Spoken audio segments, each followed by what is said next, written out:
ഇത് ഞാൻ റേജ് ബെയിറ്റിങ്ങിന് വേണ്ടിയിട്ട് ചെയ്തതാണ് എന്നാണ് പറയുന്നത്. അപ്പം ആൾക്കാർക്ക് പെട്ടെന്ന് മനസ്സിലായി ഈ റേജ് ബെയിറ്റിംഗ് എന്ന് പറഞ്ഞാൽ എന്താണ്, സ്വാഭാവികമായിട്ടൊരു സംശയം ഉണ്ടാവില്ല പെട്ടെന്ന് ആദ്യമായിട്ട് കേൾക്കുമ്പോൾ. അങ്ങനെയാണ് എന്താ റേജ് ബെയിറ്റിംഗ് എന്ന് വെച്ച് കഴിഞ്ഞാൽ നമ്മൾ ജസ്റ്റ് ഞാനിവിടെ കാണിച്ചു തരാം. നമ്മൾ ജസ്റ്റ് ഗൂഗിളിൽ റേജ് ബെയിറ്റിംഗ് എന്ന് അടിച്ചു കഴിഞ്ഞാൽ എന്താണ് വരിക എന്ന് നോക്കി കഴിഞ്ഞാൽ കാണാൻ പറ്റും. ഞാനിവിടെ കാണിച്ചു തരാം. ഓക്കെ, റേജ് ബെയിറ്റിംഗ് എന്ന് പറഞ്ഞാൽ എന്താണ്? ഇതാ വിക്കിപീഡിയയിൽ നമ്മൾ നേരെ അടിച്ചു നോക്കി കഴിഞ്ഞാൽ ഇതാ rage baiting or rage farming is a manipulative tactic. ഇവിടെ കാണാൻ പറ്റുക റേജ് ബെയിറ്റിംഗ് എന്ന് പറഞ്ഞാൽ എന്താണ് എന്ന് നോക്കി കഴിഞ്ഞാൽ it is a manipulative tactic. അത് മൂപ്പർ പറയാണ് ഞാൻ മാനിപ്പുലേറ്റ് ചെയ്യാണ്, ഞാൻ ഇങ്ങനെ അതിന് വേണ്ടിയിട്ടാണ് ചെയ്തത് എന്ന് പറയുന്നത് കറക്റ്റ് മൂപ്പർ തന്നെ പറയാണ് എന്നുള്ളതാണ് രസമുള്ള കാര്യം.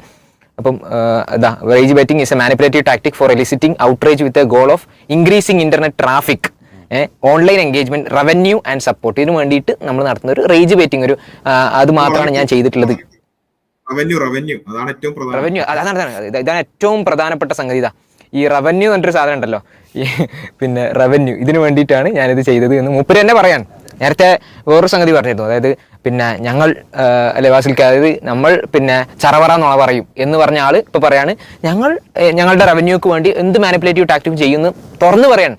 നമുക്ക് ആവശ്യമുള്ളത് എനിക്ക് തോന്നുന്നത് വെച്ചാൽ നമുക്ക് ആവശ്യമുള്ളത് ഇങ്ങനെയുള്ള ആൾക്കാരാണ്. അത് വളരെ സത്യസന്ധമായിട്ട് ഞാൻ തെറ്റിദ്ധരിപ്പിക്കുന്നതാണ്, എനിക്ക് പൈസക്ക് വേണ്ടി ഞാൻ എന്തും പറയും, ഞാൻ ചറവറ നുണ പറയും, ഇങ്ങനത്തെ ആൾക്കാരെയാണ് ശരിക്കും നമുക്ക് ആവശ്യം എന്നാണ് എനിക്ക് തോന്നുന്നത്.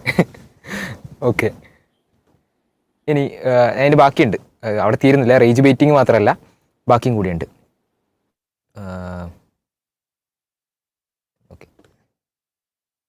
Islam ഈ വശം ഇത് the longest running violent ideology with a killing spree. അതല്ലല്ലോ ഇതിന്റെ രീതി. പ്രൊപ്പഗൻഡ വാല്യൂ എന്ത് വാല്യൂ ആയിട്ട് വേണമെങ്കിലും നിങ്ങൾ എടുത്തോ, ഞാൻ ഉപയോഗിക്കുക. അതുകൊണ്ടല്ലേ രാഹുൽ ഇപ്പോൾ ഇവിടെ വന്നിരുന്നത്. റേജ് ബെയിറ്റിംഗ് തന്നെയാണ്. എന്തുകൊണ്ടാണ്? ബാക്കി വായിക്കട്ടെ. Okay, methodological gap, home made matrix ആണ്, സബ്ജക്റ്റീവ് റിഫോം സ്കോർ ആണ്, കമ്പൈനിങ് ആപ്പിൾസ് ആൻഡ് ഓറഞ്ചസ് ഉണ്ട്, പ്രിസിഷൻ ഇല്യൂഷൻ ഉണ്ട്. ഇതെല്ലാം ഉണ്ട്. ഇനി ഡാറ്റ ക്വാളിറ്റി കാവിയറ്റ്സ്.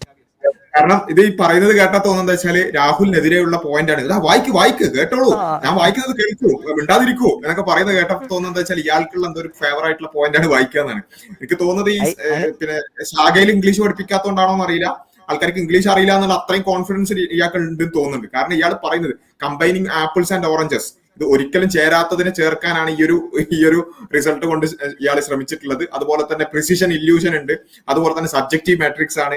ഇങ്ങനെയുള്ള കുറെ പ്രശ്നങ്ങളുള്ള ഒരു സാധനമാണ് ഇയാൾ കൊണ്ടുവന്നത് എന്നാണ് എന്ത് ചെയ്തിട്ടുള്ളത്, പറഞ്ഞിട്ടുള്ളത്. അപ്പൊ അത് കാര്യമായിട്ട് വായിക്കൂ എന്ന് പറയാണ്.